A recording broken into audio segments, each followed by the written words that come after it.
Hello viewers, আসসালামু আলাইকুম। জেসমিস baby care টক YouTube চ্যানেলটির পক্ষ থেকে আপনাদের সবাইকে স্বাগতম জানাচ্ছি। আশা করি সবাই ভীষণ ভালো আছেন। তো টাইটেল এবং থাম্বনেল দেখে নিশ্চয়ই বুঝে গিয়েছেন যে আজকের ভিডিও টপিক কি। তো বাচ্চাদেরকে ফর্সা করার জন্য বেশ কিছু ঘরোয়া উপায় রয়েছে।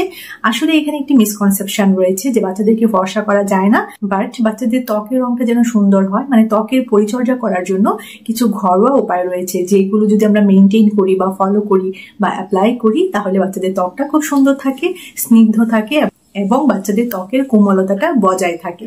তো বাচ্চাকে ফর্সা করার সহজ উপায় বা ঘরোয়া উপায় বা বাচ্চার ত্বকটাকে ধবধবে উজ্জ্বল সাদা ফর্সা করার জন্য কি কি উপায় রয়েছে বা এটা কি আদৌ সম্ভব, এই নিয়ে কিন্তু আমি অলরেডি অনেক ভিডিও আপলোড করেছি। আপনারা হয়তো এই বিষয়ের উপরে অনেক ইনফরমেশন আমার চ্যানেলের ভিডিও থেকে পেয়েছেন। তো প্রত্যেকটি ভিডিওতেই কিন্তু আমি ছাড়া বেশ কিছু ইনফরমেশন দিয়েছি। যেমন ধরুন কোনো ভিডিওতে 3টি টিপস দিয়েছি, কখনো কোনো ভিডিওতে 5টি টিপস দিয়েছি, বাট এই যে ছাড়া টিপসগুলো দিয়েছি এই সবগুলোকে একসাথে করে 10টি কার্যকরী ঘরোয়া উপায় আজকের ভিডিওটিতে আমি আপনাদের জন্য শেয়ার করবো। যারা আমার চ্যানেলে নতুন অবশ্যই জেসমিস বেবি কেয়ার টক ইউটিউব চ্যানেলটি সাবস্ক্রাইব করে রাখবেন। তো চলুন কথা না বাড়িয়ে আজকের ভিডিওটি শুরু করা যাক।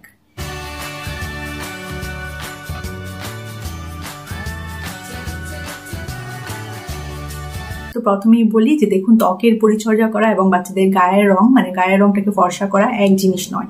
তো আপনারা হয়তো জেনে গেছেন আমার আগের ভিডিওগুলো থেকে যে বাচ্চাদের গায়ের রংটা চেঞ্জ করা যায় না এবং গায়ের রংটা কিন্তু একদম গড গিফটেড মানে আল্লাহ প্রদত্ত, সুতরাং সেটাকে কিন্তু চেঞ্জ করা যাবে না। বাট ত্বকের পরিচর্যা কিন্তু ভিন্ন বিষয়। তো ত্বকটাকে যেন ভালো রাখা যায় সেই জন্য প্রথম উপায়টি হচ্ছে বাচ্চাদেরকে নিয়ম করে ফলের জুস খাওয়ানো। তো ফলের মধ্যে রয়েছে আপেল, আঙুর, কমলা, এছাড়াও বিভিন্ন ধরনের যে সিজনাল ফ্রুটস গুলো রয়েছে সেগুলো জুসগুলো আপনারা বাচ্চাদেরকে খাওয়াতে পারেন। 2 নম্বর টিপস হচ্ছে হট অয়েল মাসাজ মানে গরম তেল মালিশ। দেখুন, এই হট অয়েল মাসাজের ক্ষেত্রে কিন্তু কিছু বিষয় আপনাকে লক্ষ্য রাখতে হবে, যেমন কোন তেলটা আপনার বাচ্চা স্যুট করছে এবং গরম সিজনে মানে গরমকালে বাচ্চাদের ত্বকের যত্ন নিতে কি ধরনের তেল ব্যবহার করা যেতে পারে, এছাড়া শীতকালে তেল মালিশের জন্য কি ধরনের তেল চুজ করা যেতে পারে। তো এই সবগুলো বিষয় নিয়ে কিন্তু আমার চ্যানেলে ভিডিও আপলোড করা আছে। আপনারা যারা এখনো দেখেননি তারা কিন্তু আমার চ্যানেলের প্লে লিস্ট গুলো চেক করলে আপনারা এই ভিডিওগুলো পেয়ে যাবেন।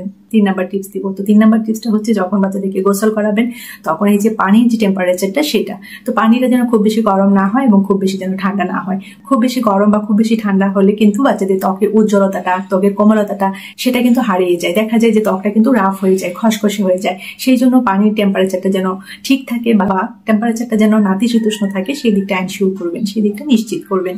4 নম্বর টিপস দিব, সেটা হচ্ছে রোদ থেকে যে ভিটামিন ডি ঘাটতিটা পূরণ হয় সেটা যেন বাচ্চাদের না হয় সেই দিকটা এনশিওর করা।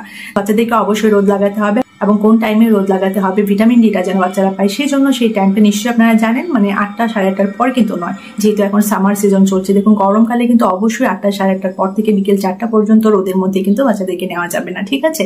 তাহলে কিন্তু দেখা যাবে যে সানবার্ন হয়ে বাচ্চাদের স্কিনটাতে ট্যান পড়ে যাবে, তাহলে বাচ্চাদের ত্বকের উজ্জ্বলতাটা কিন্তু হারিয়ে যাবে, উল্টে কিন্তু বাচ্চাদের ত্বকে কিন্তু কালচে ভাব চলে আসবে। 5 নম্বর টিপস দিব, তা হচ্ছে দেখুন, গোসলের পর গা মোছানো নিয়ে বেশ কিছু সতর্কতা অবলম্বন করতে হবে। যেমন সফট নরম তোয়ালে বাচ্চাদের জন্য ইউজ করতে হবে। যে কোনো ধরনের গামছা বা হার্ড কাপড় বা সিনথেটিক কাপড় কিন্তু গোসলের পরে বাচ্চাগুলো দিয়ে কিন্তু বাচ্চাদের গাটা মোছানো যাবে না।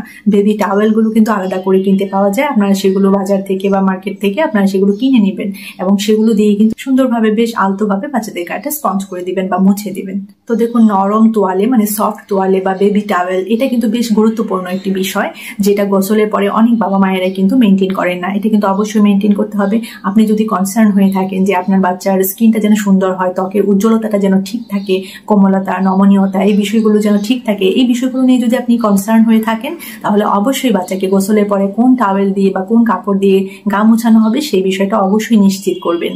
6 নম্বর টিপস দিব, তা হচ্ছে দেখুন, বাচ্চাদেরকে ফর্সা করার জন্য অনেকেই কিন্তু অনেক ঘরোয়া প্যাক ব্যবহার করে থাকেন। তো আমি এখানে বলছি না যে বাচ্চাদেরকে ফর্সা করার জন্য বিভিন্ন ঘরোয়া প্যাক বাচ্চাদের উপর অ্যাপ্লাই করা। আমি বলছি যে বাচ্চাদের স্কিনটাকে সুন্দর রাখার জন্য, বাচ্চাদের ত্বকের উজ্জ্বলতাটা যেন না হারিয়ে যায়, ত্বকের গ্লোয়িংটা যেন ধরে রাখা যায় এবং ত্বকের যে একটা হাইড্রেশন সেটাকেও যেন সুন্দর করে বজায় রাখা যায়, সেই জন্য আমরা ঘরোয়া ভাবে কিছু হোম রেমেডিস কিন্তু অ্যাপ্লাই করতে পারি। তবে সেক্ষেত্রে অবশ্যই কিন্তু একটা সার্টেন এজ পর্যন্ত। আমি সবসময় সাজেস্ট করি যে আফটার 3 ইয়ার্স মানে বাচ্চাদের 3 বছর হয়ে গেলে দেন আমরা হোম রেমেডিস বা ন্যাচারাল যে ইনগ্রেডিয়েন্টস গুলো রয়েছে সেগুলো দিয়ে বাচ্চাদেরকে ঘরেই কিন্তু বিভিন্ন ধরনের ফেস প্যাক বা বিভিন্ন ধরনের স্ক্রাব তৈরি করে কিন্তু আমরা বাচ্চাদের স্কিন কেয়ারটা করতে পারি। তো অনেকেই যেটাকে বলে যে বাচ্চাদের ঘরোয়া প্যাক গুলো দিয়ে বাচ্চাদেরকে ফর্সা করা, বাচ্চাদের ত্বকটাকে ধবধবে ফর্সা করা। অবশ্যই কিন্তু আপনারা গুলিয়ে ফেলবেন না যে বাচ্চাদের ত্বকটাকে কিন্তু ধবধবে ফর্সা করা যায় না বা ফর্সা হওয়ার কিন্তু কোনো সহজ উপায় নেই, ঠিক আছে? তো ঘরোয়া প্যাক গুলো ব্যবহার করে বাচ্চাদের স্কিনটাকে ভালো রাখা যায়, সুন্দর রাখা যায়। 7 নম্বর যে টিপসটি দিব তা কিন্তু অনেকটা 6 নম্বর টিপসের কাছাকাছি। মানে এই যে ঘরোয়া প্যাকের কথা বললাম, ঠিক এভাবেই কিন্তু ঘরোয়া ফেস স্ক্রাব কিন্তু আমরা তৈরি করে বাচ্চাদের স্কিনটাকে কিন্তু আমরা ঠিক রাখতে পারি, বাচ্চাদের স্কিনটাকে কিন্তু ভালো রাখতে পারি। ঘরে থাকা বিভিন্ন উপাদান দিয়ে কিন্তু আমরা বেবি স্ক্রাব তৈরি করে বাচ্চাদের যে স্কিনটাকে সেটাকে আমরা ভালো রাখতে পারি বা বাচ্চাদের স্কিনটাকে কেয়ার নিতে পারি। ঠিক আছে, তো যেমন হলুদ, বেসন, দুধের সর এগুলো মিক্স করেও কিন্তু প্যাক তৈরি করা যায়, আবার এগুলোর সাথে মধু অ্যাড করেও কিন্তু প্যাক তৈরি করা যায়। তো এগুলো দিয়ে কিন্তু ঘরোয়া প্যাকও তৈরি করা যায়, আবার কিন্তু ঘরোয়া বেবি স্ক্রাবও তৈরি করা যায়। তো 6 নম্বর এবং 7 নম্বর টিপসটি কিন্তু কাছাকাছি, মানে ঘরে থাকা উপাদান দিয়ে, ন্যাচারাল ইনগ্রেডিয়েন্টস দিয়ে আমরা কিন্তু ঘরোয়া ফেস প্যাক, ঘরোয়া প্যাক বা বেবি স্ক্রাব তৈরি করে কিন্তু আমরা বাচ্চাদের স্কিনটাকে কেয়ার নিতে পারি। 8 নম্বর টিপসটি দিব। 8 নম্বর টিপসটি ভীষণ গুরুত্বপূর্ণ, এটা কিন্তু অনেকেই মেনটেন করেন না, সেটা হচ্ছে ময়শ্চারাইজার লাগানো। দেখুন বাচ্চাদেরকে গোসল করানোর পরে বা এই যে ঘরোয়া ফেস প্যাকের কথা বললাম বা ঘরোয়া প্যাকের কথা বললাম বা বেবি স্ক্রাবের কথা বললাম, এগুলো দিয়ে স্কিন কেয়ারটা করার পরে কিন্তু বাচ্চাদের স্কিনের মধ্যে কিন্তু ময়শ্চারাইজার লাগাতে হবে, তাহলেই কিন্তু স্কিনে আর্দ্রতাটা বজায় থাকবে, স্কিনের হাইড্রেশনটা বজায় থাকবে এবং স্কিনটা কিন্তু ময়শ্চারাইজড থাকবে। এবং আপনারা যেটাকে বলেন যে বাচ্চার স্কিনটাকে ফর্সা করা, ধবধবে ফর্সা করা, ত্বকের উজ্জ্বলতাটা বাড়ানো, এবং এই যে গরমের সিজনে আমরা বেবি স্কিন কেয়ারের কথা বলি, সেটার মধ্যেও কিন্তু এই বিষয়টা ইনক্লুডেড, যে যখনই আমরা বাচ্চাদের স্কিন কেয়ার নিব এবং যখনই আমরা বাচ্চাদের স্কিন কেয়ারের বিষয়টা নিয়ে ভাববো, তখনই কিন্তু সেটাতে অবশ্যই আমাদের ফোকাস করতে হবে যে বাচ্চাদের স্কিনের মধ্যে কিন্তু ময়শ্চারাইজার লাগাতে হবে। ঠিক আছে, তো যখন ময়শ্চারাইজারের কথাটা চলে আসে তখনই কিন্তু চলে আসে বেবি ক্রিম লাগাবো কিনা, বেবি ফেস ক্রিম লাগাবো কিনা, বেবি লোশন লাগাবো কিনা বা কি লাগাবো। তো ময়শ্চারাইজার হিসেবে যাই লাগান না কেন, মানে বেবি ক্রিমও লাগাতে পারেন, বেবি ফেস ক্রিমও লাগাতে পারেন, অথবা বেবি লোশনও লাগাতে পারেন, যেটাই লাগাবেন সেটা যাতে যেন বেবি সেফ ইনগ্রেডিয়েন্টস থাকে এবং সেটা যেন ডক্টরস দ্বারা টেস্টেড থাকে। ঠিক আছে, তো অবশ্যই একটা সেফ বেবি ক্রিম অথবা বেবি লোশন আপনার বাচ্চার জন্য চুজ করবেন এবং সেটা আপনার বাচ্চার স্কিনের মধ্যে অ্যাপ্লাই করবেন ময়শ্চারাইজার হিসেবে।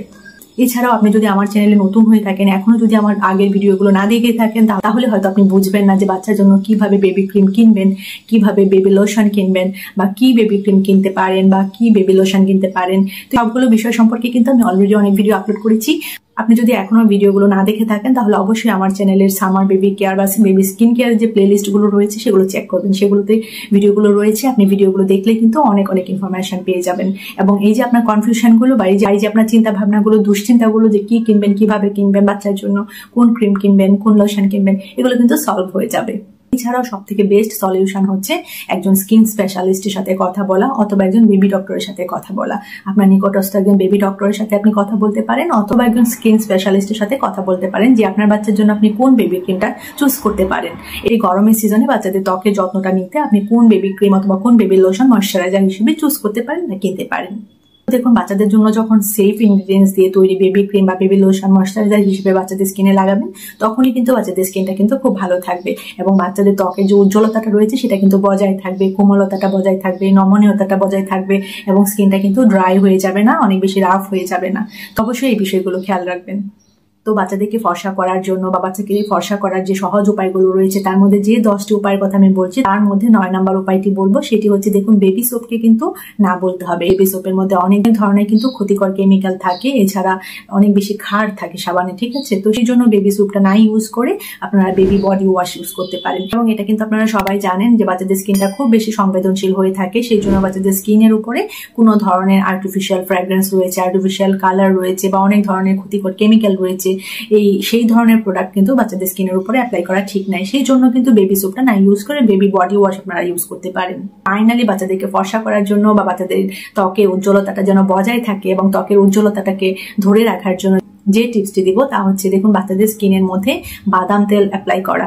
মানে বাচ্চাদের স্কিনে যখন আপনি তেল মালিশ করবেন তখন বাদাম তেলটা দিয়ে মালিশ করা, মানে আমরা যেটাকে বলি আমন্ড অয়েল। বলছি হট অয়েল মাসাজ, তার মানে এটা না যে তেলটা অনেক বেশি গরম হতে হবে।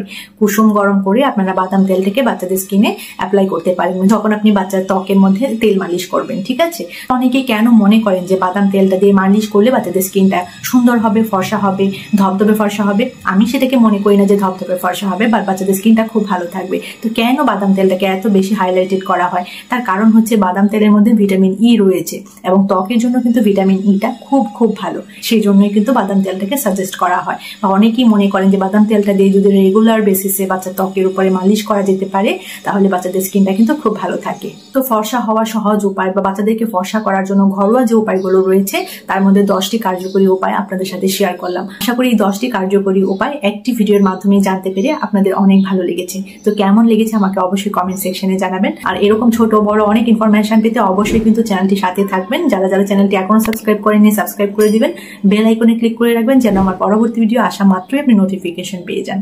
তো সবাই ভালো থাকবেন, বাচ্চাদেরকে ভালো রাখবেন। আল্লাহ হাফিজ।